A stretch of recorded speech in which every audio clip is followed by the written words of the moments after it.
Dean Martin ta' 40 sena u Melvin De Bono ta' 29 sena tresqu l-qorti brabta ma' sejba ta' droga f'rejd li sar mill-pulizija is-sibt f'Raħal Ġdid. Fir-rejd fuq proprjetà ta' Melvin De Bono allegatament instabu sustanzi suspettati kokaina u ħaxixa madwar 100,000 euro f'deb u ġojjelli u madwar 78,000 euro flus kontanti. Il-pulizija konfiskat ukoll Range Rover Sports u Mercedes E63 li l-valur tagħhom jammonta l-madwar 250,000 euro.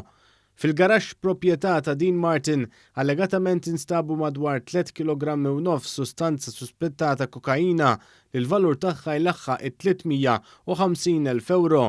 Dean Martin li joqgħod il-ħamrun wieġeb mhux ħati u l-prosekuzzjoni għamlet talba l-ordni ta' sekwestru fuq il-proprjetà kollha tal-akkużat li ma talba intlaqet mill-qorti. Id-difiża talbet għal ħelsien mill-arrest u stqarret li la darba hemm l-ordni ta' sekwestru fuq il-proprjetà m'hemmx periklu li ser jagħmel transazzjonijiet. Stqarret ukoll li hu jieħu ħsieb lil ommu li għandha diżabilità. Il-prosekuzzjoni stqarret li hemm xhieda pajżana li fadlilhom jixhdu u stqar li l-imputat kien diġà ngħata l-ħelsien mill-arrest mill-qorti u kien akkużat b'rejat simili. Il-qorti ċaħdet it-talba l-ħelsien mill-arrest wara li qiset in-natura gravi tar-rejati li qed ikun akkużat bihom u ħadet kont ukoll tal-fedina penali tiegħu. Stqarret li teżisti biża' reali li jkun hemm intralġ tal-provi jekk l-akkużat jingħata l-ħelsien mill-arrest u għalhekk mhux konvinta mill-affidibilità tal-akkużat.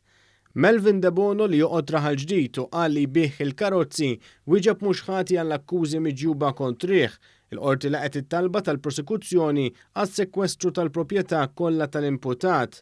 De Bono qed jaffaċċja wkoll akkużi relatati ma' ħasil ta' flus.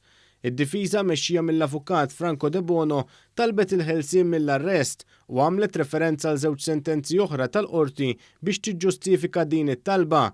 Il-prosekuzzjoni wieġbet li xhieda pajżana fil-każ imsemmi mid-difiża ma setgħux jixhdu minħabba l-biża' li jinkriminaw lilhom infushom u għalhekk ma kienx hemm biża' ta' intralġ tal-provi. Il-prosekuzzjoni stqarret li l-inkjesta nfetħet il-bieraħ stess u għalhekk għadha qed tinġabar l-evidenza u hemm xhieda pajżana wkoll f'dan il-każ li fadlilhom jixhdu. Il-qorti qiset li s-sentenzi msemmija mid-difiża jitrattaw ċirkostanzi differenti u ħadet kont tan-natura gravi tar-reati li bihom qed ikun akkużat l-imputat. Qiset ukoll il-fedina penali kolorita tal-akkużat u li għad fadal xhieda pajżana x'jixhdu.